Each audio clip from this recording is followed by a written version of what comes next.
the darkest parts. Yeah, absolutely. Mm-hmm. Yeah.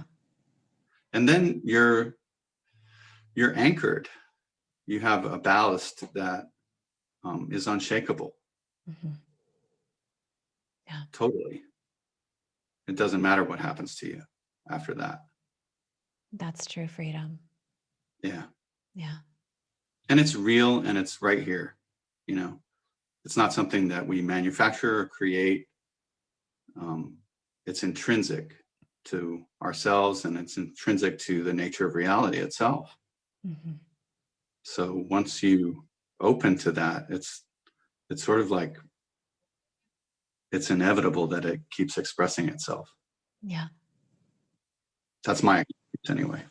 Yeah, and I'm sitting here, I'm taking it in and thinking to myself, there are so many doorways, you know, like the Buddhist practices that you described, I'm familiar and have done those too. And then there's the psychedelic doorways, and there's just loving another human being that's actually willing to stay vulnerable with you so that you can actually feel your own. And there's so many different ways, but I wonder if people are listening to us right now and they are really struggling with opening their heart, and maybe they have a taste of what we're talking about, maybe they feel skeptical of it, what kind of advice would you give to them? Because as you said, this is not an intellectual thing. It's a turning towards in a way that feels ineffable, but it's real.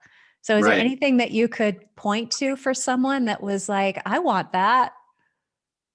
Yeah, I think for sure. You know, one of the great benefits of the world that we live in is that all of these teachings are available to any of us just by a Google search or, you know, going on our Kindle and getting a book on meditation.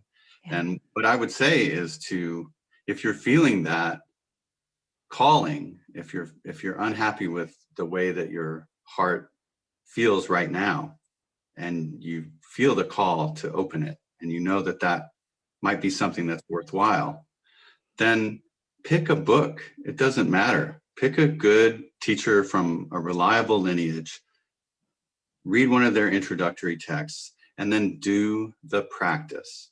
And you will feel silly. There we go. Anyway. Yes. Right? Allow yourself to doubt it. Allow yourself to resist it. Yes. Allow yourself to hate it, to think it's stupid, and do it anyway.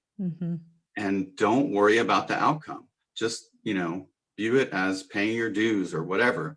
But I guarantee you, if you practiced daily for 20 minutes a day, like it's your job, then after a couple of months, you're going to start to see and feel that opening.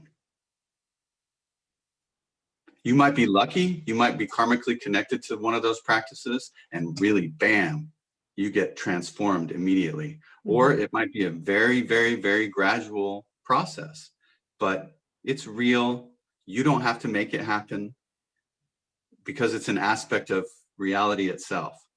All you have to do is make yourself available for it to transform you.